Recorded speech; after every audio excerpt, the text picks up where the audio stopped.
सो Hariom everyone. तो आज जैसा कि आप लोग जानते हैं कि हमारा सैनिक स्कूल का एग्ज़ाम बहुत ही नज़दीक आ रहा है, तो इसी के साथ आज हम जो प्रीवियस ईयर सीरीज़ है उसको कंटिन्यू करते हैं और आज हम देखेंगे 2021 का एसएसटी का question. So without any further delay let's get started. तो हमारा फर्स्ट क्वेश्चन है, so our first question is which of the following is a fundamental rights. आप देख सकते हैं सिर्फ ये फंडामेंटल राइट्स से कितनी बार रिपीट क्वेश्चन हुआ है, हर एक साल छोड़ के या हर साल किसी ना किसी सेक्शन में ये फंडामेंटल राइट से क्वेश्चन है ही। तो फंडामेंटल राइट्स को एकदम दिमाग में बैठा लीजिए 12 से 35, ठीक है। अब इसमें से कौन फंडामेंटल राइट है? क्या राइट टू वर्क है? नहीं। राइट टू वर्क किस चीज का टॉपिक है? डीपीएसपी का, है ना, डीपीएसपी का। Right to fundamental, right to freedom of religion, क्या ये है? हाँ यही है। 25 से 28 आर्टिकल कहता है किस? Right to religion, religious freedom के बारे में। राइट टू प्रॉपर्टी नहीं, ये एक फंडामेंटल राइट था पर है नहीं। ये अभी किस आर्टिकल में है? 300A, जो कि किस तरह का है? लीगल राइट है। लीगल राइट क्या होता है? फंडामेंटल राइट यानी हमारा ये नेचुरल होता है, ये हमारा संविधान देती है। लेकिन जो लीगल राइट होता है ना, वो हमें कानून देती है, कानून, और कानून को बदला जा सकता है, लेकिन मौलिक अधिकार यानी फंडामेंटल राइट्स को बदला नहीं जा सकता है, ठीक है। अगला है right to protection of forest and wild life. ये आपका डीपीएसपी है। डीपीएसपी में भी अगर आप 51A में आएंगे तो ये भी बहुत इंपॉर्टेंट है। 51A में कोई बता सकते हैं कि 51A में क्या है? Fundamental duties. कौन सा? फंडामेंटल, एफडी से हम लोग इसको मार्क करेंगे। फंडामेंटल ड्यूटीज, फंडामेंटल ड्यूटीज जो कि कहां से लिया गया है? यूएसएसआर। कहां से लिया गया है? यूएसएसआर यानी united saviour sovereignty of Russia. इसी के साथ साथ कुछ और भी है, जैसे डीपीएसपी। डीपीएसपी कहां से लिया गया है?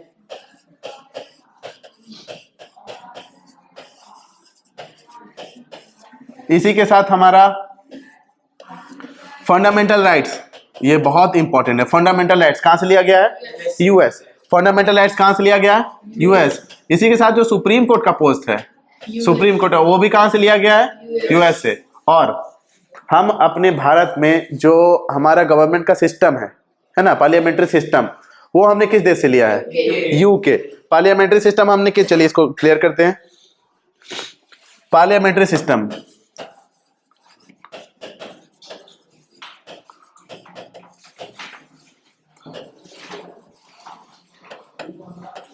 पार्लियामेंट्री सिस्टम हमने किस देश से लिया है? यूके। पार्लियामेंट्री सिस्टम हमने किस देश से लिया है? यूके से। और फेडरलिज्म? कनाडा, है ना। फेडरलिज्म हमने कहां से लिया गया है? मतलब हमारी गवर्नमेंट फेडरल गवर्नमेंट है, यानी क्या, हमारी गवर्नमेंट स्टेट लेवल पे भी है और सेंट्रल लेवल पे भी है ना, क्योंकि भारत एक बड़ा देश है। तो चलिए अगले क्वेश्चन की तरफ बढ़ते हैं। So our next question is dikus are. दीकू कौन थे? दीकूज आउटसाइडर्स। अब दीकू जो टर्म है वो है किस रिलेटेड? दीकू टर्म दिया किसने? तो ट्राइबल्स लोग ने। अब ट्राइबल्स लोग के लिए बाकी जितने भी लोग जो बाहर से आते थे, यानी अगर वो इंडिया में भी बाहर से कहीं आए हैं, जंगल में एंटर करे, तो वो उनके लिए क्या थे? दीकू। अंग्रेज भी उनके लिए क्या थे? दीकू। ब्राह्मण्स भी उनके लिए क्या थे? दीकूज। लेकिन ज्यादातर उन्होंने अंग्रेज के लिए रेफर किया, क्योंकि अंग्रेज उनका शोषण करना शुरू किया, वो अंग्रेजों ने इन्हें ऑपरेस करना शुरू किया। तो इन्होंने बहुत सारी रिवॉल्ट भी की, जैसे एक 1856 में एक रिवॉल्ट हुआ था। क्या नाम था उस रिवॉल्ट का? संथाल रिवॉल्ट। इन्हें किया था सिद्धू मुर्मू और कानू मुर्मू। सिद्धू कानू दोनों के दोनों क्या थे? मुर्मू। हमारी जो अभी करंट प्राइम मिनिस्टर, सॉरी, हमारी जो अभी करंट प्रेसिडेंट है, जो कि कौन है? महामहिम द्रौपदी मुर्मू, वो इसी ट्राइब से बिलोंग करती हैं। और एक और इनके बारे में फैक्ट, ये इंडिया की यंगेस्ट प्रेसिडेंट है, अभी तक ये यंगेस्ट प्रेसिडेंट है। तो चलिए आगे बढ़ते हैं। So our next question is 29 March 1857 significant in the date because इस दिन क्या हुआ था ऐसा? Mangal Pandey was hang to death, है ना। अब इसी से एक और क्वेश्चन, जो मंगल पांडे हैं, मंगल पांडे कहाँ डिप्लॉयड थे? बैरकपुर, है ना, बैरकपुर।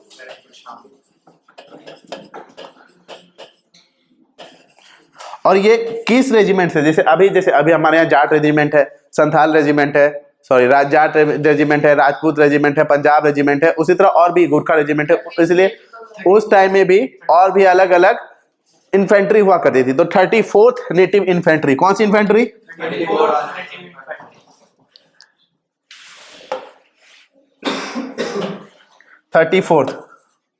34th NI है ना, 34th native infantry. 34th native infantry किस इन्फेंट्री से थे? 34th नेटिव इन्फेंट्री, ठीक है। इन्होंने ऐसा उड़ता उड़ता अफवाह सुना था कि जो यूज किया जा रहा है कार्टिलेज, अच्छा हाँ, कौन सा राइफल था? ये भी बहुत इंपॉर्टेंट क्वेश्चन हो जाता है। इनफील्ड राइफल, कौन सा राइफल था?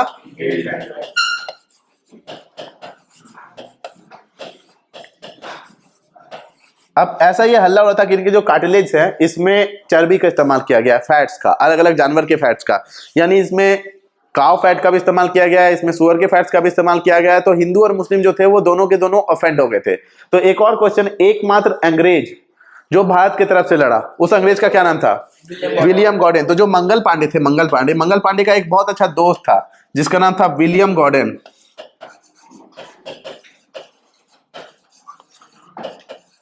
विलियम गॉर्डन, ये उसने बोला कि हाँ मुझे पता था, कुछ कुछ ऐसी बात हुई है, और ये मंगल पांडे के साथ लड़ा था। तो एकमात्र ऐसा अंग्रेज जो भारतीय स्वतंत्रता संग्राम 1857 the first war of independence में अंग्रेजों की तरफ से नहीं भारतीयों की तरफ से लड़ा, वो कौन था?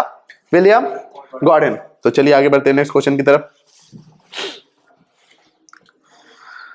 Which of the following is not categorized under the Himalayan earthquake? ये बहुत आसान क्वेश्चन है, ये देखने से ही पता लग रहा होगा। ये क्यों आसान क्वेश्चन है? क्योंकि आप यहाँ नोटिस करेंगे तो उत्तर काशी अर्थक्वेक, उत्तर काशी यानी हिमालय का पार्ट है ये, है ना, नॉर्थ ऑफ द इंडिया में है। कांगड़ा वैली कहाँ पे है? तो कांगड़ा वैली हिमाचल प्रदेश में आ जाता है। दिल्ली, अब दिल्ली भी देखिएगा नॉर्थ इंडिया से सटा हुआ पार्ट है। लेकिन जो भुज है, भुज एक बहुत मूवी भी बनी इस पे और भी बहुत, तो भुज इंडिया के किस स्टेट में है? गुजरात में। तो क्या ये हिमालय का पार्ट होगा? तो गुजरात है, यानी ये किस चीज का पार्ट होगा? पेनिसुलर इंडिया का, है ना, कोस्टल लाइन में है। तो अगर वो कोस्टल लाइन में तो वो कभी भी हिमालय का पार्ट नहीं होगा। तो इसका राइट आंसर खुद से ही हम लोग बस अपनी कॉमन सेंस का इस्तेमाल करके लगा सकते हैं, बस बेसिक नॉलेज होने के बावजूद भी। चलिए आगे बढ़ते हैं नेक्स्ट क्वेश्चन की तरफ। Dash, a great scholar of Sanskrit, felt that Hinduism was oppressive towards women. किसका ऐसा कहना था? पंडिता रमाबाई। पंडिता रमाबाई ने एक ऑर्गेनाइजेशन भी खुला था, उसका क्या नाम था? सेवा सदन, है ना। ध्यान दीजिएगा, पंडिता रमाबाई के द्वारा खुला हुआ ऑर्गेनाइजेशन का क्या नाम था? कौन सा सदन? सेवा सदन। पंडिता रमाबाई ने क्या खोला था? सेवा सदन। राजा राम मोहन राय 1829 क्षत्रिय सिस्टम को बैन किया गया। इनकी जो डेथ हुई थी वो कहाँ हुई थी? ब्रिस्टल, है ना, ब्रिस्टल इंग्लैंड में। क्यों? क्योंकि अच्छा इन्हें राजा, क्या इनका नाम राजा था? नहीं, इन्हें राजा का टाइटल दिया गया है। जो किसने दिया है? अकबर सेकंड, ठीक है। बहादुर शाह जफर से पहले जो राजा था उसका नाम क्या था? अकबर सेकंड, है ना, जिसके पेंशन को लेकर के बात करने के लिए गए थे वो इंग्लैंड, जहां पे उनकी मेनिंजाइटिस से डेथ हो गई थी। तो चलिए आगे बढ़ते हैं नेक्स्ट क्वेश्चन की तरफ। So the right option is this question is Pandita Ramabai, option number D. और नेक्स्ट क्वेश्चन इज, देखिए ये बिल्कुल भी कॉमन सेंस का क्वेश्चन है, इसमें कोई सेंस लगाना ही नहीं है। बर्निंग फॉसिल फ्यूल क्या कर सकता है? तो ग्लोबल वार्मिंग को रिड्यूस करेगा? कभी नहीं। ऑक्सीजन रिलीज करेगा? नहीं। एक ऑप्शन बचता है, नन ऑफ दिस लग नहीं रहा। क्या आंसर होना चाहिए right answer? Causes global warming, causes.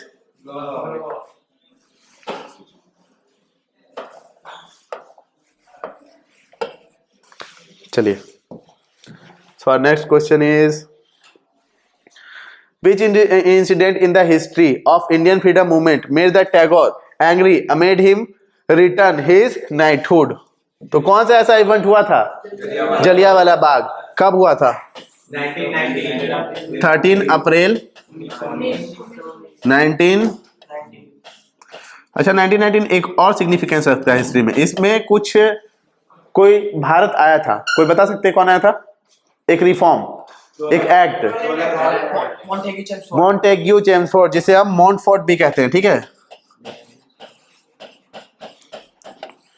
ये क्यों इंपॉर्टेंट है? ये मॉन्टफोर्ट करता क्या था? मॉन्टफोर्ट क्या करता था? डायआर्की सिस्टम, है ना, मतलब दोहरा शासन, है ना, डायआर्की सिस्टम। हम डिटेल में नहीं जाएंगे अभी। बस ये ध्यान रखिए, मॉन्टफोर्ट क्या करता था, डायरकी सिस्टम। मॉन्टफोर्ट क्या करता था, डायरकी सिस्टम। अब 1919 के साथ साथ हम 1909 भी देख लेते हैं, ठीक है। 1909 में कौन आया था, कोई बता सकते हैं? Morley Minto reform. Morley Minto reform क्या करता था, कम्युनल, है ना, कम्युनल इलेक्शंस।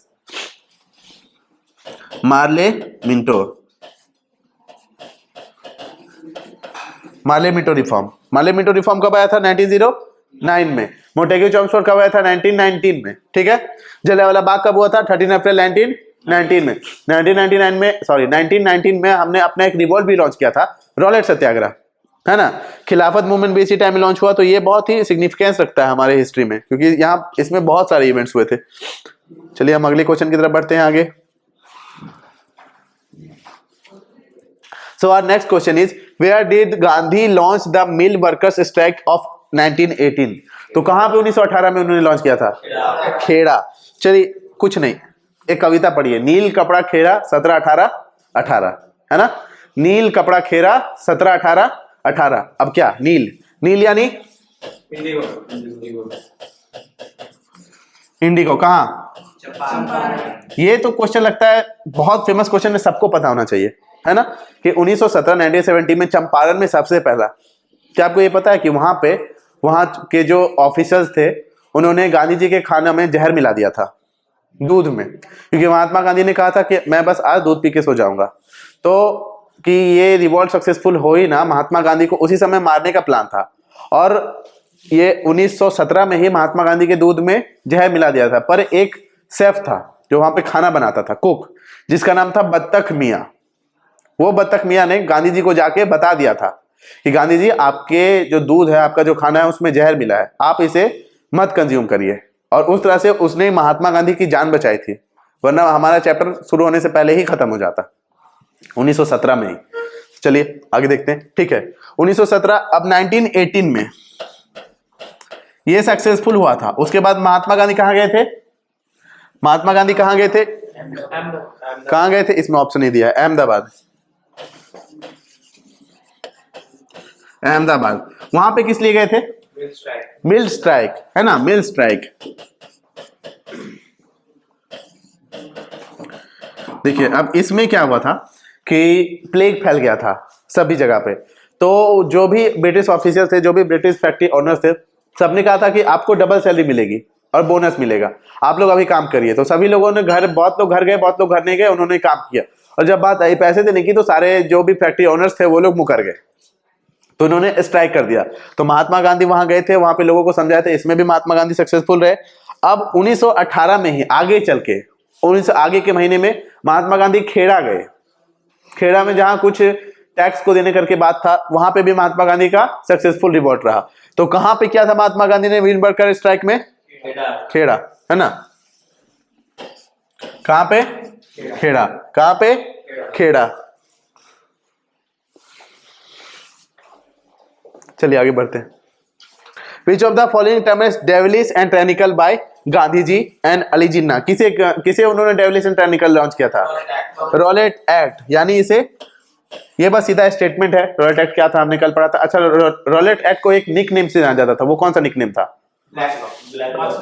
Black law. और इसे कहा जाता था नो अपील नो दलील, है ना, ना कोई अपील ना कोई दलील। अगर अंग्रेज को शक होता है कि आप दोषी हैं तो आप जेल चल जाएंगे, आपका ना ही कोई मुकदमा होगा, ना ही तो आपकी कोई सुनवाई होगी। इसलिए काला कानून कहा गया था। पूरे इंडिया में इसका रिवॉल्ट हुआ था।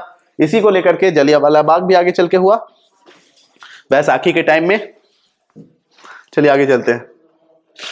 Supreme court of India has laid down a specific requirement and procedures that the police and other agencies have to follow the arrest, detention, interrogation and any person. These guidelines is also known as DK Basu guidelines. DK Basu guidelines, ठीक है। पहले police लोगों को गिरफ्तार करके अपने मर्जी से, मतलब उनके साथ बहुत सारा टॉर्चर होता था, उनका कुछ, उन्हें अपना राइट्स नहीं पता था। तो अगर कोई क्राइम करता है तो क्या वो भारत का नागरिक नहीं है, है? क्या उसका बेसिक राइट उसके पास होगा, क्या उसके पास, क्योंकि क्या पुलिस का काम है फैसला सुनाना?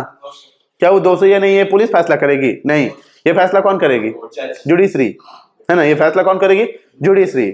चाहे वो क्रिमिनल कोर्ट हो या सिविल कोर्ट हो।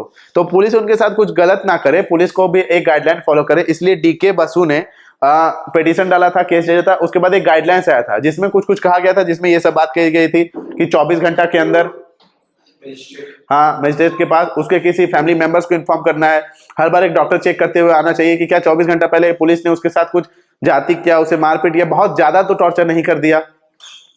उसके बाद उसका जेल में भेज, अगर वो दोषी हुआ तो उसे जेल भेज दिया जाएगा, अगर नहीं हुआ तो उसे रिलीज कर दिया जाएगा। Next question, name the Indian revolutionary who threw a bomb in central legislative 8 April 1929। ये बहुत famous question. Which can be the right answer? Bhagat Singh. Which can be the right answer? Bhagat Singh. Chandrashekhar Azad, इन्हीं के टाइम में चंद्रशेखर आजाद ने एक ऑर्गेनाइजेशन फॉर्म किया था। उस ऑर्गेनाइजेशन का क्या नाम था? HRA, Hindustan Republic association. बाद में भगत सिंह और सुखदेव, राजगुरु, चंद्रशेखर आजाद सबने मिलके एक अलग ऑर्गेनाइजेशन बनाया जिसे हम क्या कहते हैं? HSRA, Hindustan socialist Republic association. Hindustan socialist Republic association, ठीक है। अच्छा, 1925 में 1925 में एक बहुत फेमस ट्रेजेडी या कॉन्स्पिरेसी हुई, काकोरी कॉन्स्पिरेसी, जिसके लीडर कौन थे? चंद्रशेखर आजाद। जिसमें हमारे एक रिवॉल्यूशनरी को, एक नहीं, अशफाकुल्ला खान और एक और बहुत फेमस रिवॉल्यूशनरी को फांसी दी, जिन्होंने लिखा था, क्या लिखा था? सरफरोशी की तमन्ना अब हमारे दिल में है, देखना है जोर कितना बाजुए कातिल में है। ये किसने लिखा था? राम प्रसाद बिस्मिल, जिन्हें अज्ञात के नाम से भी एक राइटिंग लिखते थे, जिससे मतलब जो पब्लिश जब होता था तो वो अपना नाम तो पब्लिश कर नहीं सकते थे ना, क्योंकि वो सीधा सीधा लोगों को भड़का रहे थे। ऐसा अंग्रेज की नजर में, हमारी नजर में तो वो देशभक्ति थी, तो उन्हें अज्ञात के नाम से ये बहुत सारी राइटिंग, ये बहुत अच्छे राइटर भी थे। तो 1925 में इन्हें फांसी दी गई थी और चंद्रशेखर आजाद बच के निकल गए थे, ठीक है। काकोरी लूट के नाम से भी ये इतिहास में पॉपुलर है। आगे बढ़ते हैं। Who is the founder of Khudai Khidmatgar to promote non violent movement among Pathans? किसने किया था? खान अब्दुल गफ्फार खान। खान अब्दुल गफ्फार खान। अच्छा, इसे फॉलो करने वाले लोग किस तरह का ड्रेस पहनते थे? रेड कलर का। इसे लाल कुर्ती या रेड शर्ट, ठीक है, इसे लाल कुर्ती या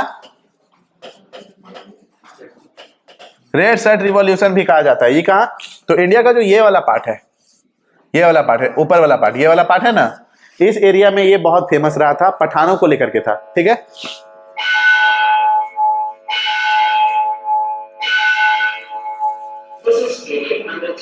चलिए आगे बढ़ते हैं। So our next question is, what is the meaning of Japanese term tsunami? Tsunami का क्या मतलब है? Which can be the ocean wave, tidal wave, current wave, harbor wave। अब अगर आप इसका बुक में सर्च करेंगे तो इसका आंसर दिया रहेगा टाइडल वेव, लेकिन आप अगर गूगल करते हैं तो इसका आंसर है हार्बर वेव। तो अगर कभी भी ऐसा सिचुएशन आ जाए कि दो का आंसर हमेशा एक ही लगे, समझ नहीं आ रहा है कौन सही है, तो इसके लिए क्या करना सबसे अच्छा उपाय है? इसके लिए ये करना सबसे अच्छा उपाय है कि जिस भी आंसर को उसका जो कमीशन है, उसका जो बोर्ड है, उसने सही माना है, उसके साथ चल जाइए। तो इसका आंसर जो बोर्ड ने सही माना है वो माना है हार्बर वेव, ठीक है, हार्बर वेव। तो हम किसके साथ आंसर जाएंगे? Harbour wave. ऐसा सेंस क्यों बनता है, ऐसा क्यों होना चाहिए? तो क्यों? सुनामी हार्बर पे आती है ना, तब वो सुनामी कहलाती है। समुद्र में तो डेली उतनी लहरें उठती हैं, बहुत बड़ी बड़ी लहरें तो उठती हैं समुद्र में, तो क्या वो धरती पे आती हैं? नहीं। अगर वो समुद्र में रह के समुद्र में गुजर जाए तो वो टाइडल वेव हो जाएंगी या ऊंची ऊंची। अगर वो आएंगी यहाँ पे किसी भी तट पे, तब वो हार्बर वेव होती है। तो इसका राइट आंसर हम लोग किसके साथ जाएंगे? हार्बर वेव, ठीक है। कौन सा wave? Harbour wave. Next question की तरफ चलते हैं। अगला question, air pressure dash the height increase. अच्छा, ये साइंस का क्वेश्चन है, ये बहुत आसान क्वेश्चन है। जैसे जैसे हम ऊंचाई की तरफ जाते जाएंगे एयर प्रेशर क्या होते जाएगा? डिक्रीज। एयर प्रेशर क्या होते जाएगा? डिक्रीज। चाहे ऊंचाई पे जाए चाहे बहुत ज्यादा नीचे जाए तो भी डिक्रीज ही होता है ना। तो what will be the right answer? Option number 2। What will be the right answer? Option number 2। Next question देखते हैं, विटीकल्चर। प्रीवियस ईयर क्वेश्चन में विटीकल्चर ऑप्शन में था ना। अब विटीकल्चर देखिए, सीधा सीधा क्वेश्चन है यहाँ। तो विटीकल्चर राइट आंसर क्या हो जाएगा? Grapes. What will be the right answer? Grapes. अगले क्वेश्चन की तरफ चलते हैं हम।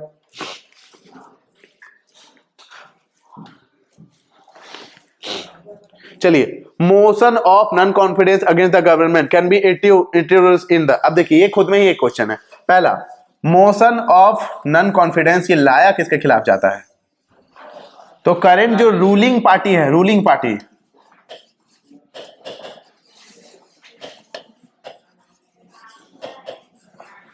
रूलिंग पार्टी, करंट जो रूलिंग पार्टी है वो अगर उसे ऐसा लगे कि वो सही से काम नहीं कर रही है, वो संविधान को फॉलो नहीं कर रही है, तो मोशन ऑफ नॉन कॉन्फिडेंस लाया जाता है, जिसमें कितना इलेक्शन मतलब कितना बहुमत का बात किया जाता है, कितना मेजोरिटी का?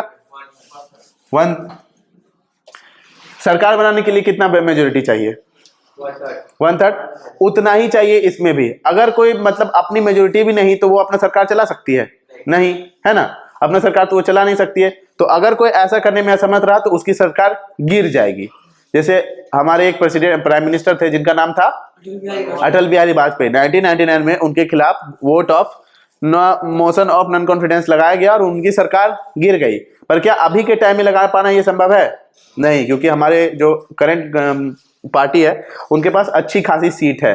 तो अच्छा, अब अगला क्वेश्चन, ये कहाँ इंट्रोड्यूस किया जाता है? तो ये रूलिंग गवर्नमेंट प्रेसिडेंट, तो क्या राज्यसभा में इंट्रोड्यूस किया जाएगा? नहीं, ये सिर्फ और सिर्फ कहाँ इंट्रोड्यूस किया जाएगा? लोकसभा। देखिए, मोशन ऑफ नॉन कॉन्फिडेंस और एक और बिल होता है जो सिर्फ और सिर्फ लोकसभा में है, उस बिल का क्या नाम है? Money bill. कौन सा bill?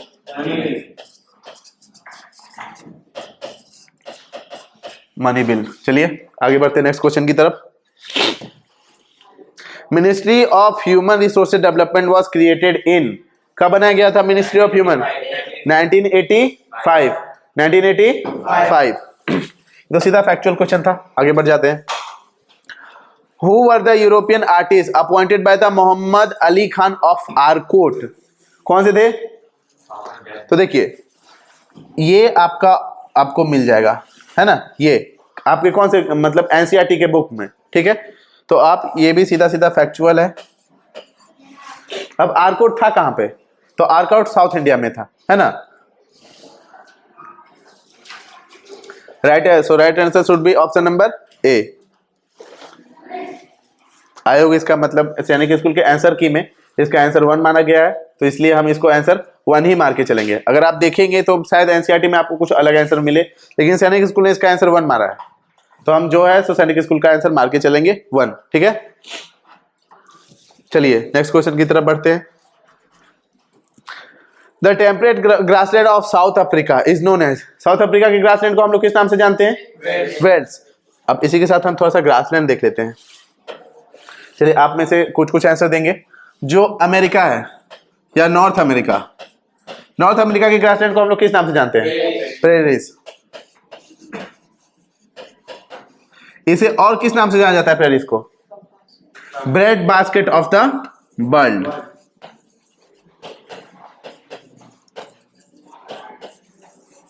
Bread basket of world, ठीक है। अब जो हमारा साउथ अमेरिका है, साउथ अफ्रीका नहीं, साउथ अमेरिका जो कि कॉन्टिनेंट है, उसके ग्रासलैंड का क्या नाम है? पैम्पास। साउथ अमेरिका के ग्रासलैंड का क्या नाम है? पैम्पास। साउथ अमेरिका के ग्रासलैंड का क्या नाम है? पैम्पास। ऑस्ट्रेलिया के ग्रासलैंड का क्या नाम है? ऑस्ट्रेलिया सबसे नीचे है ना, सबसे नीचे, तो सबसे डाउन में है, तो ऑस्ट्रेलिया का डाउन्स। अफ्रीका का वेल्स। अफ्रीका का साउथ अफ्रीका ने सिर्फ अफ्रीका।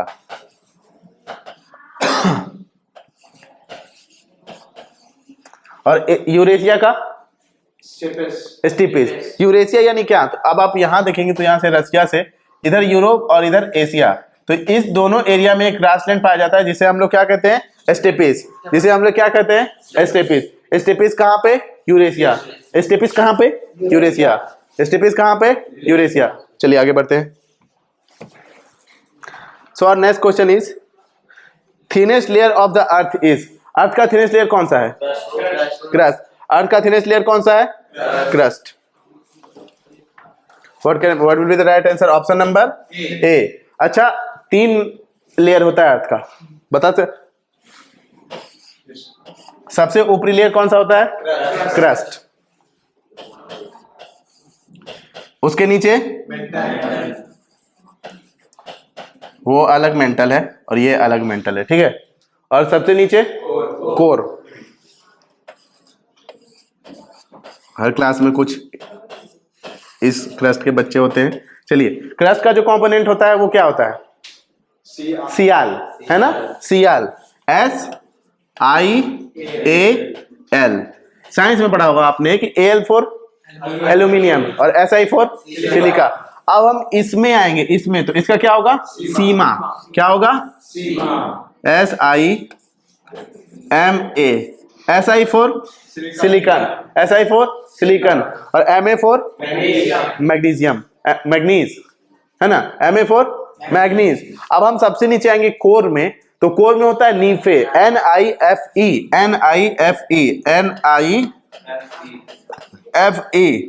है ना? तो Ni फॉर क्या हुआ? निकल, और Fe फॉर फेरस, लोहा। ठीक है, तो ये तीन कंपोनेंट भी याद रखना जरूरी है। सबसे ऊपरी कौन भाग है? क्रस्ट, उसके बाद मेंटल, उसके बाद कोर। क्रस्ट किससे बना? सियाल से, सिलिकॉन एंड एल्यूमिनियम। मेंटल किससे बना? सीमा से, सिलिकॉन एंड मैग्नीशियम। और कोर किससे बना? नीफे से, निकेल एंड फेरस। ठीक है, चलिए आगे बढ़ते हैं। Next question, who is the following is the non metallic. बहुत आसान क्वेश्चन है। किसमें मेटल नहीं होगा? माइका, बाकी सब में मेटल होगा। ठीक है, चलिए आगे बढ़ते हैं। The emperor who ascended the throne in 13 years of age was Akbar, है ना? अकबर। ये जैसे ही बना वैसे इसे पानीपत का लड़ाई लड़ना पड़ा। किसके खिलाफ? हेमू के खिलाफ, हेमचंद्र विक्रमादित्य। क्यों? क्योंकि इनके जो पिता थे उनकी दीन पनाह लाइब्रेरी से गिरकर डेथ हो चुकी थी। दीन पनाह लाइब्रेरी, दिल्ली में एक लाइब्रेरी बनाया था। गिरते पड़ते ही इसके पिताजी का, इनके पिताजी की जिंदगी गई, और उसके बाद फिर ये जीते। ये लंबी हिस्ट्री है। फिर इनका मतलब मुगल का परचम भारत में लहराया। ये एक बहुत आगे चल के ग्रेट राजा भी बने। ठीक है, the number of seats reserve for the scheduled tribes in the Lok Sabha is. कितने सीट होते हैं? 47। कितने सीट होते हैं? 47। अच्छा, अब नया कानून निकला है, फीमेल्स के लिए कितना सीट रिजर्व होगा? 1/3 या 33%। कितना परसेंट? 33%। ठीक है, वो फीमेल के लिए सीट रिजर्व किया जाएगा। चलिए आगे बढ़ते हैं।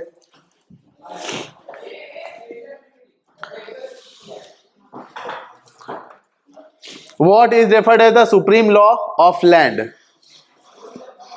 देखिए, what is the refer as the supreme law of land? मतलब सुप्रीम लॉ, सबसे ऊपर कौन होगा? सबसे ऊपर पार्लियामेंट होगी, प्रेसिडेंट, असेंबली या कॉन्स्टिट्यूशन। तो आप देखेंगे कि सब कोई एक सेट ऑफ रूल्स को फॉलो कर रहा है। वो सेट ऑफ रूल्स कहां लिखा गया है? कॉन्स्टिट्यूशन में। वो सेट ऑफ रूल्स कहां लिखा गया है? तो कभी भी कुछ ना समझ में आए तो भारत में सबसे ऊपर कौन है? क्या प्रेसिडेंट सबसे ऊपर है? Prime minister? जुडिशरी? नहीं, सबसे ऊपर कौन? भारतीय संविधान, constitution of India, constitution of India. लेकिन अगर पूछा जाए रैंक के हिसाब से सबसे ऊपर कौन होता है? प्रेसिडेंट, उसके बाद वाइस प्रेसिडेंट, उसके बाद प्राइम मिनिस्टर। ठीक है, ये तीन हम लोग मात्र तीन ही याद रखेंगे। एक में क्या आएगा? प्रेसिडेंट, दो में वाइस प्रेसिडेंट और तीन में प्राइम मिनिस्टर। ये है तीन को आप याद रखिए। बाकी वैसे तो 11-17 तक होता है, पर उतना याद रखने की जरूरत नहीं है। तीन याद रखने की जरूरत है। पहला में प्रेसिडेंट, दूसरा में वाइस प्रेसिडेंट, तीसरा में प्राइम मिनिस्टर। ठीक है, आगे बढ़ते हैं इस साल के आखिरी क्वेश्चन की तरफ। Breaking up and delaying the exposed rocks by temperature changes, frost action, plants, animal and human is called weathering, है ना? वेदरिंग धीरे धीरे बदल जाता है। अब रॉक में इस तरह होता है, तो रॉक में भी बहुत सारे बदलाव हो जाते हैं। जैसे उसमें मेटामॉर्फोसिस होता है, तो वो मेटामॉर्फिक रॉक में बदल जाते हैं। कुछ मेटामॉर्फिक रॉक के example, Ayush, what are the example of some metamorphic examples? Marble हो गया, है ना? व्हाइट मार्बल, ब्लैक मार्बल, ये किस चीज का एग्जांपल है? Basalt is the example of igneous rock, है ना? उसके बाद sedimentary rocks, limestone are the example of sedimentary rocks. सही है, तो चलिए अब इस साल का क्वेश्चन खत्म हुआ। हम आगे क्वेश्चन के अगले साल के क्वेश्चन को देखते हैं। चलिए, तो हमने अभी देखा किस साल के क्वेश्चन को? 2021। और अब हम देखने जा रहे हैं 2022 के क्वेश्चन को। कब के क्वेश्चन को? 2000।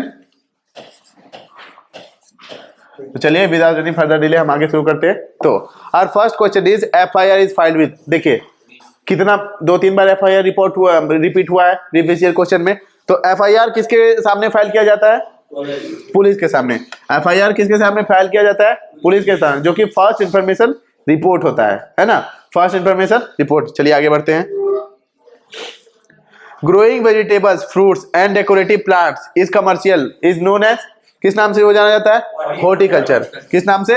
Horticulture. Sericulture silk, sericulture silk worm, viticulture grapes, pisciculture fish. आगे बढ़ते हैं। Give an example of shaft mining, which is the example of shaft mining? Deep bores, है ना, बहुत बड़े बड़े गड्ढे किए जाते हैं और उनसे निकाला जाता है, जैसे कोल हो गया या आगे मिनरल्स हो गए, बहुत बड़े अंदर गड्ढा होता है और वो अंदर गड्ढा से निकाला जाता है जितने भी मिनरल्स होते हैं, ओर्स होते हैं, ठीक है। MLAs are the elected representatives of किसके? किसके? State legislature. किसके होते हैं? स्टेट लेजिस्लेचर, ठीक है। अब स्टेट लेजिस्लेचर का कितना पार्ट होता है? दो। स्टेट लेजिस्लेचर का कितना पार्ट होता है? दो होता है। कौन कौन सा? Legislative assembly, legislative council. अब भारत में कितने ऐसे राज्य है जहाँ पे बाइकैमरलिज्म है? 6, है ना। कौन कौन से हैं? 6, ठीक है। अब कौन कौन नाम हम सीधा सीधा देख लेते हैं। 6। बाइकैमरलिज्म क्या होता है? जैसे हमारे सेंट्रल में, स्टेट में भी है, सॉरी स्टेट में भी है और सेंट्रल में भी है, उसी तरह हमारे स्टेट में भी क्या होता है कि राज्यसभा लोकसभा जैसा कुछ कानून होता है जिसे हम लेजिस्लेटिव काउंसिल और लेजिस्लेटिव असेंबली कहते हैं। जैसे सेंट्रल में होता है ना, एक लोकसभा होता है और एक राज्यसभा होता है, तो बाकी सब में राज्यसभा जैसा ही कुछ होता है बाकी सब स्टेट में, लेकिन कुछ ऐसे स्टेट है जहां पे राज्यसभा लोकसभा जैसा दोनों है, लेजिस्लेटिव काउंसिल और लेजिस्लेटिव असेंबली दोनों है, बाकी सब जगह सिर्फ लेजिस्लेटिव काउंसिल ही होता है। चलिए आगे बढ़ते हैं। So our next question is, Rourkela plant is located in which state of India? Rourkela कहाँ पे है? ओडिशा। किस चीज के लिए फेमस है? स्टील प्लांट, आयरन ओर के लिए, ठीक है ना, आयरन ओर के लिए। अब देखिएगा, ज्यादातर जो आयरन और स्टील फैक्ट्रीज बनी, प्लांट बना, वो हमारे सेकेंड 5 ईयर प्लान में आया, है ना, जो कि कब से स्टार्ट होता है? 1956 से, है ना। तो देखिएगा 1956 से 1959 के बीच बहुत सारे, क्योंकि ये सरकार का जो मेजर एम था वो हैवी इंडस्ट्रीज पे था। किस पे था? Heavy industries. किस पे था? Heavy industries. चलिए आगे बढ़ते हैं। Civil law does not deal with, civil हमने कल पढ़ा था फौजदारी और दीवानी, यानी सिविल एंड क्रिमिनल, है ना। तो सिविल में हमेशा हम लोग ऐसे पैसे से रिलेटेड, तो इनमें से कौन पैसे से रिलेटेड नहीं है? मर्डर, है ना। मर्डर किसी के कारण से भी हम मार सकते हैं, तो वो किस केस में जाएगा? Criminal code. जिसके जज कौन होते हैं? मजिस्ट्रेट। जिसके जज कौन होते हैं? ठीक है, जिसके जज कौन होते हैं? Magistrate.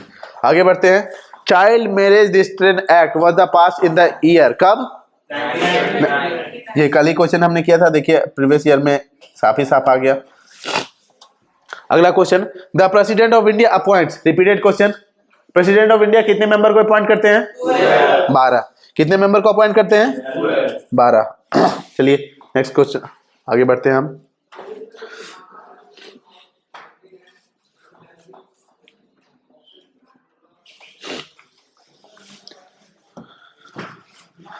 The method use to extract oil from the earth, oil हमने प्रीवियस ईयर में ये भी देखा है ना। ऑयल किस मेथड से निकाला जाता है? ड्रिलिंग। ऑयल किस मेथड से निकाला जाता है? ड्रिलिंग। ऑयल किस मेथड से निकाला जाता है? ड्रिलिंग, ठीक है। Forest help in maintaining balance of, ये खुद से आप खुद से सोच के भी आंसर दे सकते थे। फॉरेस्ट क्या करता है? किस चीज के बैलेंस को मतलब बैलेंस करने में मदद करता है? Oxygen, carbon dioxide, oxygen and carbon dioxide. देखिए अब इसका हम अगर सोचेंगे तो ये बैलेंस किस चीज में बनाने में मदद करता है? तो ऑक्सीजन तो जितना होना चाहिए वो हमारे हवा में उतना तो है 21%, है ना। तो ये बैलेंस किसका, अब किसका इसमें से बैलेंस गड़बड़ाएगा तो ज्यादा काम हो जाएगा? तो नाइट्रोजन का, ऑक्सीजन का या कार्बन डाइऑक्साइड का? कार्बन डाइऑक्साइड का। अगर कार्बन डाइऑक्साइड का बैलेंस बढ़ता है, मतलब कार्बन डाइऑक्साइड का बैलेंस बिगड़ता है और उसका परसेंटेज हमारे एटमॉस्फेयर में बढ़ता है, तो जो हमारे लिए बहुत खराब होगा, है ना। तो किस चीज के अमाउंट को मतलब मिनिमाइज करके रखता है, बैलेंस करके रखता है हमारा फॉरेस्ट? कार्बन डाइऑक्साइड, है ना। तो इसका राइट आंसर क्या होना चाहिए? इसका राइट आंसर होना चाहिए कार्बन डाइऑक्साइड एंड नाइट्रोजन। इसका बैलेंस को हवा में एक इक्वल रखता है, क्योंकि अगर वो ज्यादा बढ़ गया तो हमारे ग्लोबल वार्मिंग होगी वो अलग, उसके बाद साफ हवा नहीं होगी वो अलग, है ना। सांस में दिक्कत, दिल्ली, चाइना, ये सब में तो बहुत प्रॉब्लम है ही। Next question, monazite sands of Kerala is in rich, किसमें रिच है? थोरियम। किसमें रिच है? थोरियम। किसमें रिच है? थोरियम। अब थोरियम एक कैसा मेटल है? रेडियो एक्टिव मेटल है ना, न्यूक्लियर में ये काम आता है, न्यूक्लियर एनर्जी बनाने में। Who was the first governor general of free India? First governor general of free India was? Who was the first governor general of free India? C. Rajagopalachari. Where is the right answer? Option number A. Option number sorry, option number ए या 1, ठीक है। अच्छा, first governor general कौन थे? First Governor General of India. Yes, first governor general of India William Bentinck. First governor general of India was? First governor general of India was William Bentinck, सही है। First governor general of India was William Bentinck. First viceroy of India was Canning. First viceroy of India was first viceroy of India was Canning, ठीक है। अच्छा, last viceroy of India was? Who was the last viceroy of India? Lord Mountbatten. Who was the last viceroy of India? Mountbatten.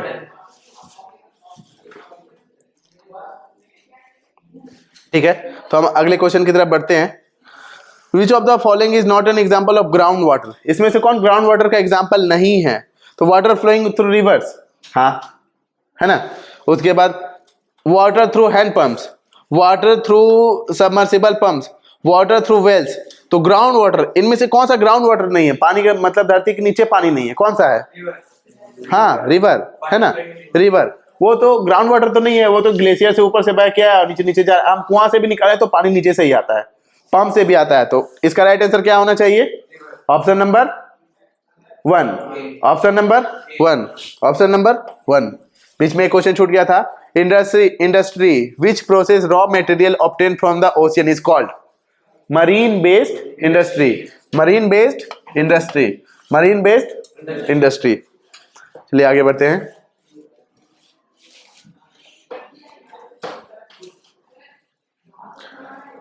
अच्छा, बहुत famous slogan है। Who gave the slogan back to Vedas? बेक नहीं, back. Back to Vedas किसने कहा था? स्वामी दयानंद सरस्वती। ये इनके डेथ के बाद आगे चल के इनका समाज दो पार्ट में बट गया।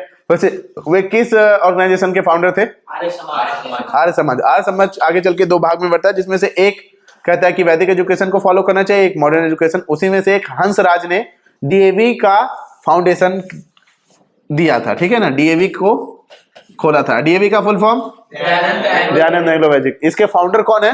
हंसराज।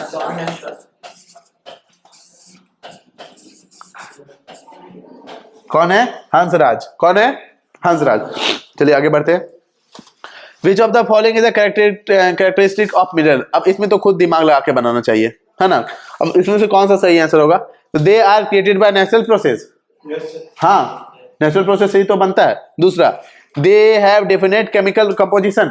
हाँ, उनका केमिकल कंपोजिशन डेफिनेट है ना, कि इसमें ये केमिकल है, इस तरह से ये बना है। अगला, दे आर इनएक्सेसिबल। क्या वो खत्म हो सकते हैं? बिल्कुल, दे आर इनएक्सेसिबल, है ना। दे आर एग्जिस्टेबल या inexhaustible? They are exhaustible. Renewable resources जो है वो खत्म नहीं हो सकते हैं, जैसे सनलाइट, टाइडल एनर्जी, है ना, विंड एनर्जी। हम इसे जितना बार चाहे उतना बार प्रोड्यूस कर सकते हैं वापस से। पर क्या जैसे कोल हो गया, पेट्रोलियम हो गया, क्या ये खत्म नहीं होगा? बिल्कुल होगा। तो देयर डिस्ट्रीब्यूशन इज इवन नहीं, है ना, कहीं ज्यादा है और कहीं कम है। अगर ऐसा होता तो सारे देश लार्जेस्ट प्रोड्यूसर होते कोल के, पर ऐसा है? भारत के हर राज्य में कोल मिलता, पर क्या ऐसा है? नहीं। तो इसका राइट आंसर क्या होना चाहिए? ऑप्शन नंबर 4, ठीक है। आगे चलते हैं। So our next question is, which level of judiciary cannot send a person to jail? किस लेवल? न्याय पंचायत, जो हमारे गांव में। अच्छा, ये किसका सिस्टम है? तो ये पंचायती राज का।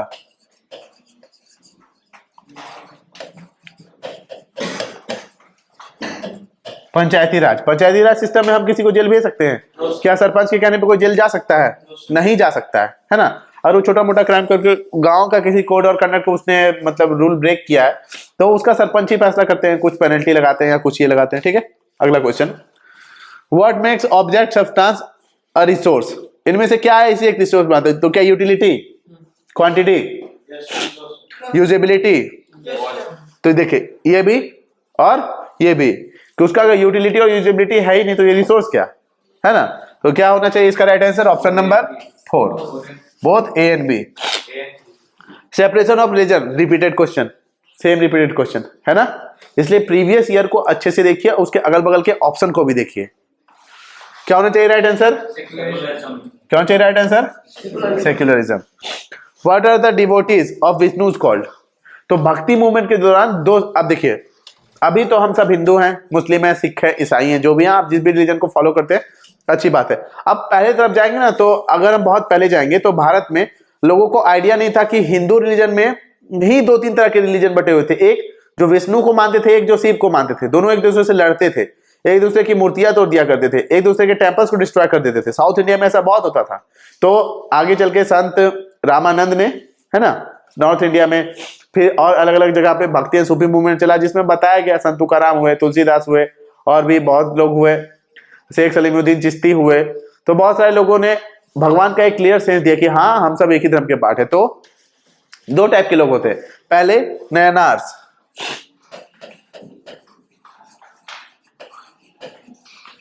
और दूसरा अलवार्स। अब इसे याद रखने के लिए किस तरह हम याद रख सकते हैं? तो शिव जी का नयन होता है, नेत्र होता है ना, तो उनको जो फॉलो करने वाले थे वो कौन थे? नयनार्स। तो ये नयनार्स किनको फॉलो करते थे? शिवा को। नयनार्स किनको फॉलो करते थे? शिवा को। और अलवार्स किनको फॉलो करते थे? विष्णु को। अलवार्स किनको फॉलो करते थे? और दोनों एक दूसरे से लड़ते थे कि हमारा भगवान ज्यादा महान है, तुम्हारा भगवान ज्यादा महान है। चलिए आगे चलते हैं नेक्स्ट क्वेश्चन की तरफ। हाँ, तो इसका राइट आंसर क्या होना चाहिए? The devotee of Vishnu is called. अब अलवार्स तो ऑप्शन में है नहीं, तो वैष्णव, यानी विष्णु को फॉलो करने वाले कौन थे? वैष्णव। चिश्ती संप्रदाय रिलेटेड है किससे? मुस्लिम लोग से, है ना, इस्लाम से। उसके बाद लिंगायत साउथ इंडिया से रिलेटेड है, ठीक है। Next question is which of the following is a fundamental right? फिर से आ गया वही क्वेश्चन। राइट टू इक्वालिटी क्या फंडामेंटल राइट है? बिल्कुल है। राइट अगेंस्ट एक्सप्लॉयटेशन है? बिल्कुल है। राइट टू फ्रीडम है? बिल्कुल है, ठीक है। तो इसका क्या होना चाहिए? All of this above. अब राइट टू इक्वालिटी, कितने से कितने आर्टिकल राइट टू इक्वालिटी के बारे में? 14 to 18, ठीक है, 14 to 18। Right to freedom 19 to 21, है ना, 19 to 22 भी कह सकते, ठीक है। आगे राइट अगेंस्ट एक्सप्लॉयटेशन कौन सा? 23 से 22 बी से हम जा सकते हैं 22 तक, है ना, क्योंकि ये भी फ्रीडम का ही पार्ट है, ठीक है। अगला, तो इसका आंसर क्या होना चाहिए? All of this above. क्या आंसर होना चाहिए? All of this above.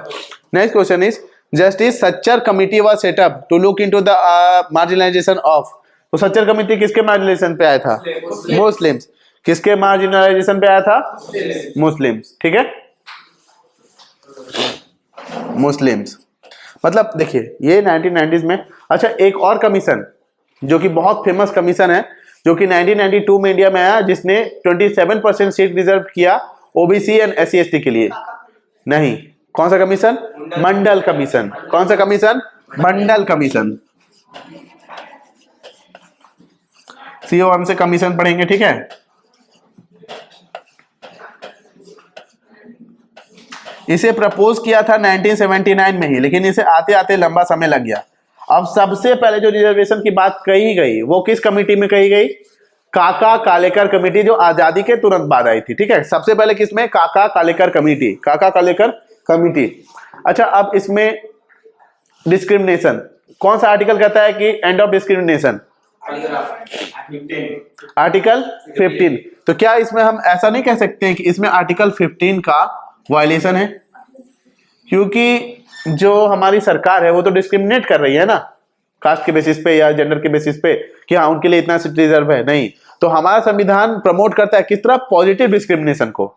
जैसे हमारे समाज में कोई लोग थोड़े से पिछड़े हुए हैं, किन्हीं के पास सारी फैसिलिटीज नहीं है, तो वो जिनके पास सारी फैसिलिटीज है उनसे मुकाबला कर सकते हैं, नहीं कर सकते हैं ना। तो इसीलिए हमारी जो सरकार है वो एक पॉजिटिव डिस्क्रिमिनेशन को फॉलो करती है, ठीक है। आगे बढ़ते हैं। So next question is what was the reason for the hanging sipahi Mangal Pandey? To refusing the use of greased cartridges for the attacking British officer, for receiving orders, for killing the soldiers. कौन सा इसका राइट आंसर होना चाहिए? For attacking British officers.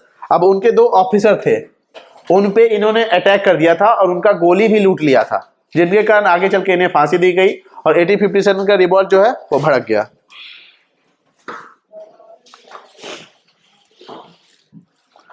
आगे बढ़ते हैं। Contaminated water can be the cause of, कौन सा इसमें से कौन सा? Jaundice, swine flu, dengue, malaria. Malaria dengue दोनों किससे फैलता है? मॉस्किटो। स्वाइन फ्लू ना सुअर के कारण, स्वाइन का मतलब ही होता है क्या?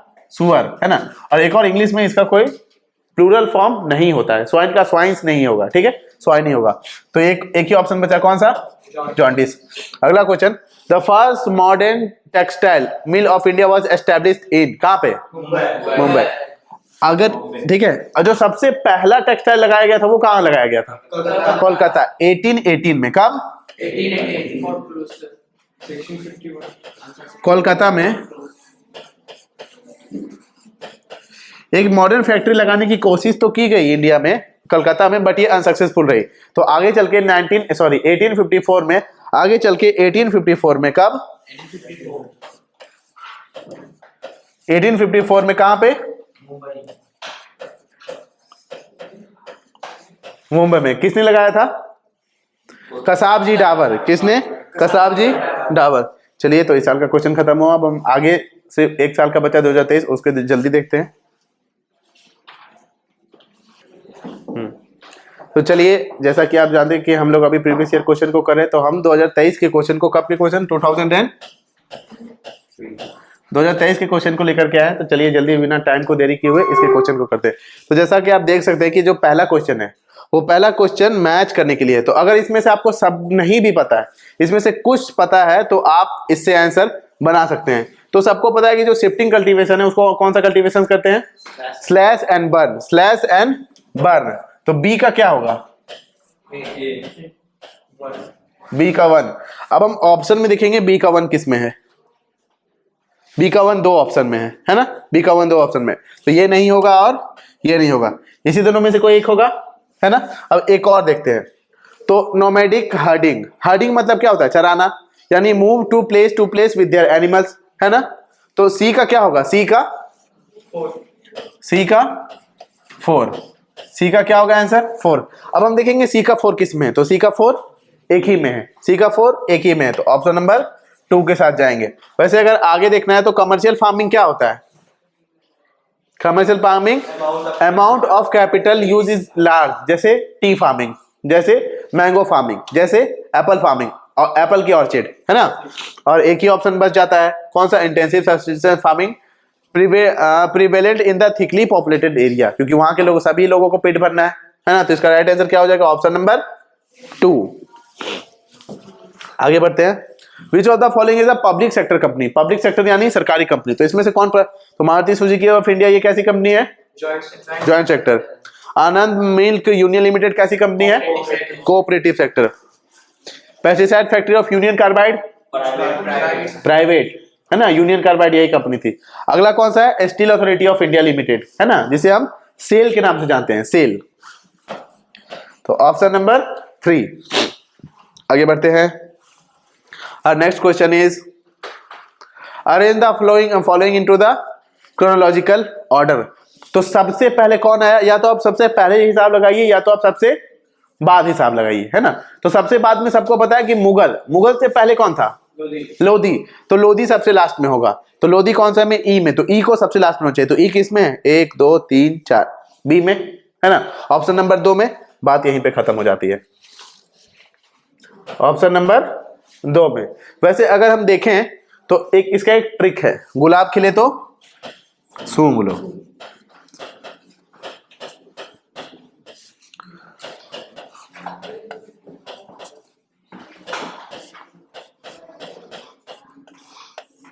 तो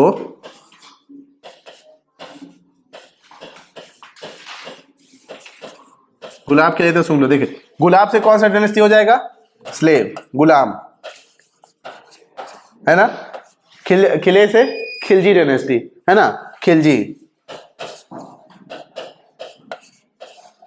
खिलजी डायनेस्टी। तो से टी फॉर तुगलक, है ना।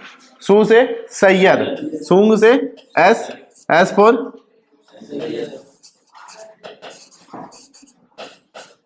Syed dynasty, L for Lodhi. आप ऐसे भी सजा सकते हैं, ठीक है। अब हम इसे देखेंगे राजपूत डायनेस्टी। तो अर्ली मिडाइवल पीरियड है 200, 300, 400, उस टाइम में राजपूत इंडिया पे रूल क्या करते थे? तोमार, चहामनास, है ना। तो वो सबसे पहले क्या होना चाहिए? डी, ठीक है। उसके बाद क्या चाहिए? लोधी डायनेस्टी, है ना। लोधी डायनेस्टी तो सबसे लास्ट में ही 1526 में इनका रूल खत्म होता है। उसके बाद क्या होना चाहिए? अर्ली टर्किस, है ना। अर्ली टर्किस, यानी अर्ली टर्किस कौन? मोहम्मद गौरी अटैक करने के लिए आया था, जो कि इंडिया में अटैक करने के लिए कब आया था? 1191 में, है ना। उसने 2 लड़ाई लड़ी, 1191 में, 2 में। तो चलिए अब तो 1191, अब इसको होना चाहिए दूसरा नंबर, इसको 1, इसको 2, है ना। अब तुगलक और खिलजी में पहले कौन होगा? यहां से देखिए, बताइए तुगलक और खिलजी में पहले कौन होगा? खिलजी। तो 3 नंबर में कौन होना चाहिए? उसके बाद कौन होगा? तुगलक, तो, है ना। उसके बाद कौन होगा? लोधी, ठीक है। तो जैसे कि आप देख सकते हैं कि ऑप्शन नंबर बी में दिया हुआ है। आगे बढ़ते हैं। Match the following. देखिए ये भी, इसमें से भी अगर आपको कुछ भी पता है तो काम हो जाएगा। कैसे? जैसे कि हम जानते हैं कि 1905 में लॉर्ड कर्जन बंगाल का वायसराय था, है ना, भारत का वायसराय था, उसने बंगाल पार्टीशन किया था। तो डी का हम किसके साथ जाएंगे? 2 का। डी का किसके साथ जाएंगे? 2 का। तो हम देखेंगे डी का 2 किस में है? डी का 2 किस में है? डी का 2 एक ही ऑप्शन में है, जो कि ऑप्शन नंबर कितना है? कौन से ऑप्शन में है? Option number 2। ऑप्शन नंबर 2, बात खत्म है। हम अगर आगे देखेंगे भी तो 60 मार्च से कौन रिलेटेड थे? महात्मा गांधी। 60 मार्च से कौन रिलेटेड थे? महात्मा गांधी। रॉलेट एक्ट से कौन रिलेटेड थे? मोहम्मद अली जिन्ना, है ना, मोहम्मद अली जिन्ना। और हम देते हैं कि अली ब्रदर्स यानी लियाकत अली एंड शौकत अली, कौन से रिवॉल्यूशन से? खिलाफत एगिटेशन, है ना। तो यहां से, ठीक है। तो इसका जो राइट आंसर होना चाहिए 3142, 3142, 3142 किस में है? ऑप्शन नंबर बी में, ऑप्शन नंबर बी में। चलिए आगे बढ़ते हैं।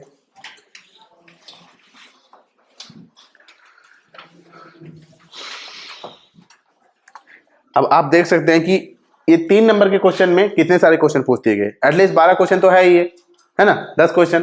तो इसलिए आपको अपनी पढ़ाई में थोड़ा सा अपने पढ़ाई को डायनेमिक करिए, आगे चीजों को अच्छे से, हर चीज को पढ़िए, क्योंकि हो सकता है आपको 4 क्वेश्चन की जगह एक ही क्वेश्चन दिया जाए मैच द फॉलोइंग करने के लिए, है ना। तो आप डेट्स को अच्छे से याद रखें, फैक्ट्स को अच्छे से याद रखें, एनसीईआरटी को अच्छे से रीड करें, उनके नोट्स बनाएं, बहुत जरूरी है। लास्ट मोमेंट में प्रीवियस ईयर क्वेश्चन को बार बार करें। तो हमारा अगला है कि राइट टू इक्वालिटी, इसमें से भी किसी एक को मिलाएंगे, काम बन जाएगा। तो देखिए पहले हम मिलाते हैं, किसी भी एक को चुनते हैं। तो राइट अगेंस्ट एक्सप्लोटेशन, इसका ह्यूमन ट्रैफिकिंग, है ना। हम किसी भी आदमी को की खरीद बिक्री नहीं कर सकते हैं भारत में, 2324 आर्टिकल ये कहता है। तो डी का 1 होना चाहिए। तो डी का 1 किस ऑप्शन में है? 2 ऑप्शन में है, यानी ये नहीं होगा आंसर, ये नहीं होगा आंसर, नहीं होगा, 2 ही बचता है, या तो 2 या तो 4। अब हम किसी और को देखते हैं। राइट टू फ्रीडम, तो राइट टू फ्रीडम में क्या आएगा? इक्वलिटी बिफोर लॉ आएगा? नहीं, है ना। राइट फ्रॉम एसोसिएशंस, ऐसा हो सकता है? yes, हाँ हो सकता है। ये अगर आपको चलिए ये भी नहीं समझ में आया तो राइट टू इक्वलिटी बनाएंगे। राइट टू इक्वलिटी क्या होगा? इक्वल बिफोर लॉ है, हाँ। राइट टू इक्वलिटी में पहले ही इक्वलिटी बिफोर लॉ, कानून के नजर में सब बराबर हैं। तो ए का क्या होना चाहिए? 2। ए का 2 किस में है? तो ए का 2 एक ही ऑप्शन में है, देखिए ऑप्शन नंबर बी। अब बी का कौन सा होगा? Association. Right to religion freedom मतलब क्या? कि हम अपने मर्जी से किसी भी रिलीजन को चुन भी सकते हैं, ये से अब रिलीजन से मिला देना था, है ना। सी का 4 तो सी का 4 भी एक ही ऑप्शन में। इस हिसाब से ऑप्शन नंबर 2 राइट हो जाएगा। चलिए आगे बढ़ते हैं। सो our next question is identify the crop which is not classified as the plantation crop। इसमें से कौन एक प्लांटेशन क्रॉप नहीं है? राइस। क्यों? क्योंकि राइस सीजनल क्रॉप्स है। भारत में 3 स्टेपल क्रॉप हैं, प्रमुख खाद्यान्न मतलब फसल हैं भारत के। कौन कौन से हैं? राइस, व्हीट एंड मेज।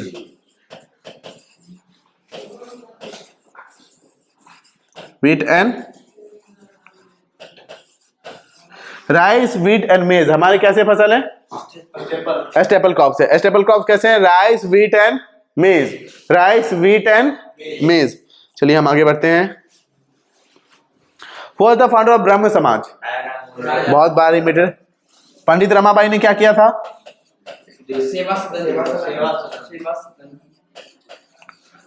पंडित रमाबाई ने क्या किया था? सेवा सदन। ईश्वर चंद्र विद्यासागर किस लिए पॉपुलर है? विडो मैरिज एक्ट कब आया था? 1856। दयानंद सरस्वती किस चीज के लिए रिलेटेड है? आर्य समाज। आर्य समाज ने किस चीज को? तो उसने वेदों की, है ना, वेदों की जो महानता है उसको बताने की कोशिश की गई थी। और भारत को सबसे पहले हिंदी जो लैंग्वेज है, हिंदी को लैंग्वेज के तौर पे एक्सेप्ट करने का जो प्रस्ताव सुझाव था वो दयानंद सरस्वती ने ही दिया था। चलिए आगे बढ़ते हैं। So our next question is which of the correct meaning of patent. तो इसमें से कौन पेटेंट का करेक्ट मीनिंग है? It means exclusive right to over idea और इन्वेंशन। कितने साल तक के लिए? 20 साल तक के लिए। जैसे मान लीजिए अभी आपने कोई भी ऐसा चीज बनाया जो पहले मार्केट में नहीं है, कोई भी ऐसा चीज, और आप उसमें अपना स्टिकर लगा के बेचते हैं, तो अभी से डे 1 से 20 सालों तक आपका उस पे पेटेंट रहेगा। और 20 सालों के बाद वो चला नहीं जाएगा, आप उसे रिन्यू करवा सकते हैं अगर आप कराना चाहते हैं तो, है ना। जैसे क्या आप टाटा के नाम से कोई सामान बेच सकते हैं? बेच सकते? नहीं बेच सकते, आपको जेल हो जाएगा। आप पे पिटीशन एक्ट लगा दिया जाएगा, कॉपीराइट आ जाएगा, है ना। आप जैसे अगर कोई मारुति सुजुकी नाम से अपना कार बना के बेच सकते हैं? नहीं, वो सिर्फ कौन बेचेगी? मारुति सुजुकी ही, है ना। इसी को पेटेंट कहा जाता है। चलिए आगे बढ़ते हैं। Who I am founder of Sur dynasty. Easy question. Sher Shah Suri. Sher Shah Suri के बचपन का क्या नाम था? फरीद खान।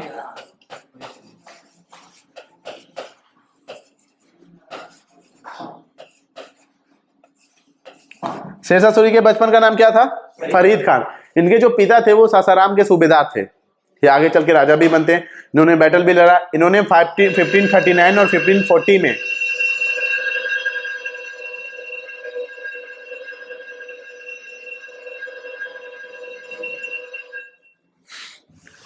इन्होंने 1539 और 1540 में which was the battle fought by Sher Shah Suri in 1539 and 1514। 1539 में उन्होंने कौन सा बैटल लड़ा था? Battle of Kannauj. 1540 में बैटल ऑफ चौसा। क्या ये बात सही है? नो। इन्होंने बैटल ऑफ चौसा लड़ा 1539 में और बैटल ऑफ कन्नौज लड़ा 1514 में। चौसा कहां पे है? बिहार, है ना। जब हम बिहार और यूपी के बॉर्डर पे आएंगे तो गंगा जहां से बिहार में एंटर करती है उस जगह का नाम है चौसा, ठीक है। और उसमें battle of Kannauj. Battle of Kannauj के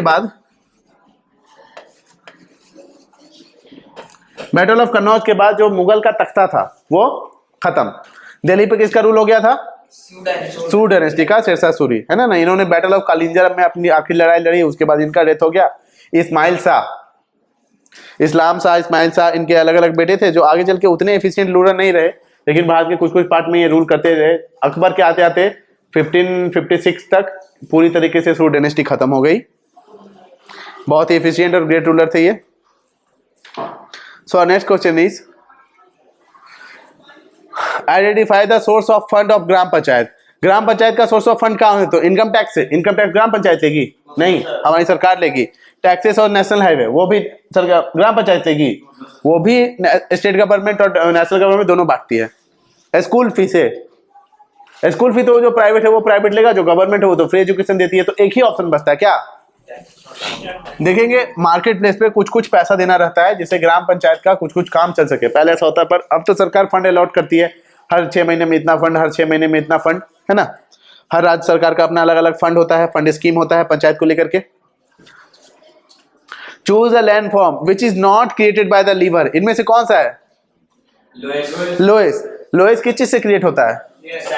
सैंड से, ठीक है ना। ये इस टाइप का पहाड़ जैसा लगता है लोएस। और क्या क्या सैंड से? Dunes, dunes and barchans, dunes and barchans, dunes and barchans. अब हम आगे जाएंगे, देखेंगे ऑक्सबॉलिक। तो आप क्या कहेंगे? देखेंगे कि जब कोई रिवर जाती है तो ये ऐसे करके कुछ ऐसे करके जाती है और ऐसा करके फॉर्मेशन बनती है। तो ये जो फॉर्मेशन होगा इसे हम क्या कहेंगे?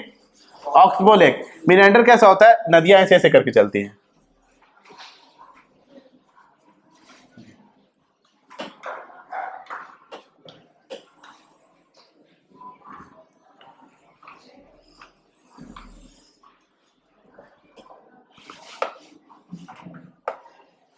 नदियां ऐसे करके चलती है। तो नदियां जो इस तरह का जो पैटर्न बनाती है उसे हम क्या कहते हैं?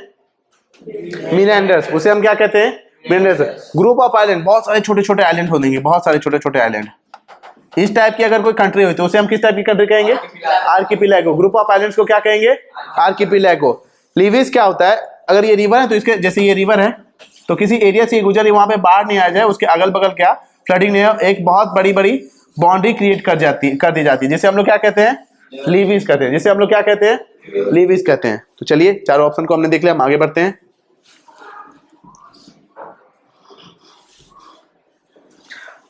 Iron made from the ore is the product of, किस टाइप का ये इंडस्ट्री है? मिनरल बेस्ड इंडस्ट्री है ना। चलिए आगे बढ़ते हैं। When and to whom British Parliament transfer the power to ensure more responsible government management of Indian affairs? कब ऐसा हुआ था? 1858 के। अब 1857 में इतना भयंकर उन्होंने दरखाट मचा दिया भारतीयों ने मिलकर अंग्रेज के साथ। तो अंग्रेज ने एक बोला कि हम रिस्पॉन्सिबल गवर्नमेंट लाएंगे, हम तुम्हारे रिलीजियस मैटर में कोई टांग नहीं अड़ाएंगे, है ना। जितने भी रूलर्स हैं उनको, रूलर्स को जितना भी इनका राइट वो सारा राइट उनके पास ही रहेगा। इसमें से अंग्रेज ने बहुत कम वादा को पूरा किया, जिसमें से रिलीजियस वाला एक था। उसके बाद रिलीजन पे अंग्रेज कोई भी हमारे किसी भी तरह का हस्तक्षेप इंटरफेयर करना बंद कर दिया, क्योंकि उन्हें पता था कि भारत में अगर धर्म के साथ छेड़छाड़ करें तो क्या हो सकता है। आगे बढ़ते हैं। So our next question is, which article of Constitution of India provides every citizen the fundamental right to right of life including health? कौन सा आर्टिकल? आर्टिकल 12? नहीं, आर्टिकल 12 किस चीज के बारे में कहता है?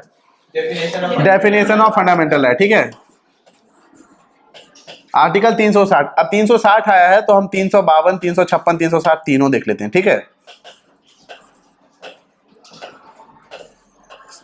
352 किस टाइप की इमरजेंसी का बात करता है? 356 किस टाइप की इमरजेंसी का? 360 किस टाइप की इमरजेंसी के बात है ना। क्या अब हम नहीं चाहते कि हमारे देश में कभी भी फाइनेंशियल इमरजेंसी लगे, ठीक है। तो 360 तो इमरजेंसी होता है। आर्टिकल 15 क्या कहता है? डिस्क्रिमिनेशन, है ना। और द डिस्क्रिमिनेशन नहीं करना है, तो एक ही ऑप्शन बचा, क्या? Article 20, article 21। चलिए हम नेक्स्ट क्वेश्चन को देखते हैं।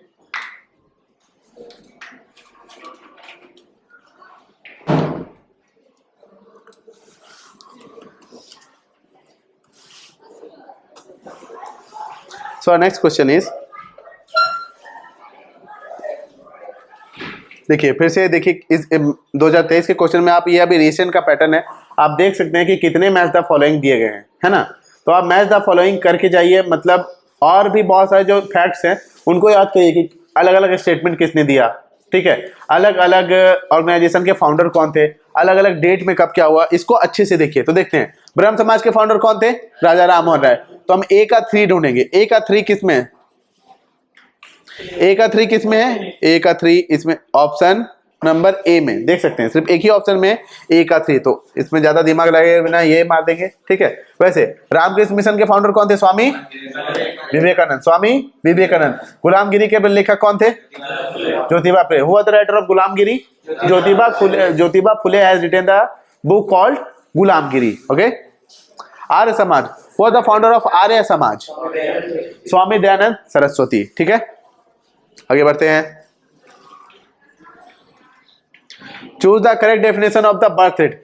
अभी जब भी कोई भी रेट आएगा, रेट, बर्थ रेट, किसी रेट, कोई रेट, हम 1000 नंबर को देखेंगे। 1000 मेल, 1000 फीमेल, 1000 पॉपुलेशन, हमेशा इसे किस चीज पे मेजर किया जाता है? 1000, है ना। तो देखेंगे इसमें 1000 किस में, 1000 किस में है? सी। तो सीधा हम किस ऑप्शन को मार देंगे आंसर? सी नंबर। ठीक है, एक रैंडम, अगर आपको कुछ नहीं पता, अगर पता है तो क्वेश्चन का ऑप्शन पढ़ के आंसर दे, अगर नहीं पता है तो एक रैंडम अगर हम गेस लेना चाहें तो 1000 में मार सकते हैं कि पर 1000 पे जो रेट होता है, ज्यादातर रेट पर 1000 पे ही काउंट किया जाता है। ठीक है, नेक्स्ट क्वेश्चन की तरफ हम बढ़ते हैं। So our next question is neighbourhood markets are the one which. अच्छा, नेबरहुड मार्केट्स वेरी एक्सपेंसिव होता है। अब मार्केट जाते हैं अपने बगल के खरीदने में, तो क्या वहां पे आलू कैसे 500 रुपए केजी मिलता है? नहीं ना, है ना, ऐसा कभी होगा ही नहीं।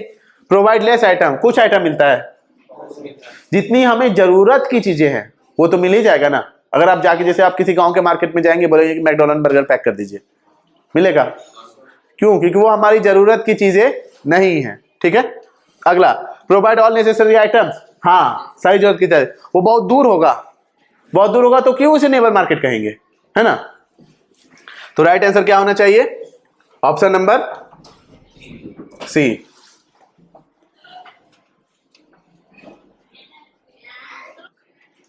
चलिए, तो हमारा जो अगला क्वेश्चन है खिलाफत मूवमेंट। तो जैसा कि हमने पहले भी प्रीवियस ईयर में देखा है कि खिलाफत मूवमेंट कब लीड किया गया था? 1919 में। जिसे किसने लीड किया था? मोहम्मद अली एंड शौकत अली। मोहम्मद अली एंड शौकत अली। ठीक है, ये होगा राइट आंसर। अच्छा, वेद समाज, तो वेद समाज का फाउंडेशन किसने किया था? तो ये जो इंस्पायर्ड था, ये ब्रह्म समाज से था। ये किससे इंस्पायर्ड था? वेट अ मिनट, है ना। तो इसका राइट आंसर क्या हो जाएगा? मोहम्मद अली एंड शौकत अली। अब जो है वेद समाज किससे इंस्पायर था? ब्रह्म समाज से, है ना। वेद समाज किससे इंस्पायर था? ब्रह्म समाज से।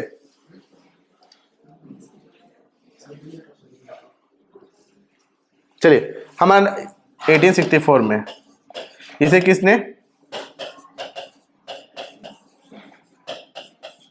के.एस. नायडू और केशव चंद्र से।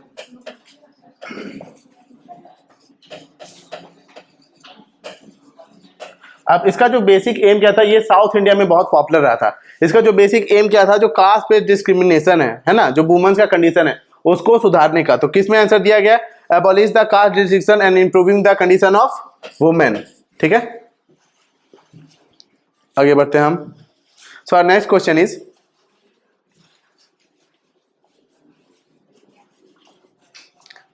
The Ladakh desert is mainly habited by, किसके द्वारा? Buddhist and Muslims. Buddhist and Muslim. अब देखिए, लद्दाख जो ऊपर पड़ता है, लद्दाख यहाँ पड़ता है, ठीक है, ऐसे लद्दाख है। तो इधर से बुद्धिस्ट यहाँ से भारत में आए थे और मुस्लिम इधर से, तो दोनों यहीं पे आके रह गए। तो इसका राइट आंसर क्या होना चाहिए? Buddhist and Muslim. Buddhist and Muslim. Our next question is, choose the not correct about the internet. It provide world wide information.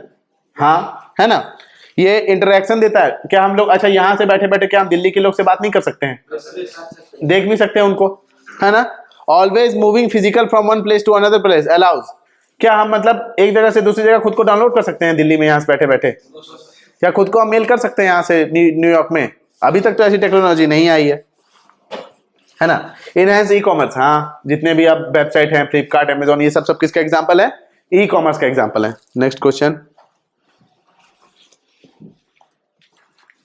From the following choose the region that is known as orchids of the world. तो किस देखो, कॉर्निफेरस कहाँ पाया जाएगा? तो conical shape के trees होते हैं। कौन से शेप के? कॉनिकल शेप के। कौन से शेप के? कॉनिकल शेप के जो ट्रीज होते हैं उन्हें कौन से कहते हैं? Coniferous tree. ठीक है, ये किस एरिया में होते हैं? जहां पे ज्यादा बर्फ गिरता है, अल्पाइन रीजन में, जम्मू कश्मीर में, है ना। आगे टेम्परेट रीजन, तो जहां पे जो ये इक्वेटर के बीच वाला रीजन है, टेम्परेट। अब यहां पे देखेंगे आप, तो ये अगर नॉर्थ अमेरिका है, ये साउथ अमेरिका है, यहाँ पे अफ्रीका है, यहाँ पे एशिया है, यहाँ पे ऑस्ट्रेलिया है। तो ये वाला जो रीजन है, ये वाला रीजन मेडिटेरेनियन सी के पास, दो रीजन जो मेडिटेरेनियन सी के रीजन के पास है, उसे हम क्या कहते हैं? ऑर्किड ऑफ द वर्ल्ड, क्योंकि यहाँ पे टेम्परेचर बहुत अच्छा होता है, यहाँ पे मतलब जो कोल्ड करंट और हॉट करंट है दोनों आके मिलती है, ठीक है। तो इसलिए हम लोग क्या कहते हैं, मेडिटेरियन रीजन को क्या कहते हैं, orchid of the world, orchid of the world. और last question is sandstone is the example of, हमने अभी कुछ देर पहले किया था, sandstone is the example of sedimentary rock, है ना, sandstone is the example of. अब देखिए इग्नेस रॉक का दो टाइप से होता है, एक एक्सट्रूसिव और दूसरा इंट्रूसिव, एक एक्सट्रूसिव और दूसरा इंट्रूसिव, एक जो बाहर आने के बाद चट्टान बनता है और दूसरा अंदर ही अंदर, है ना।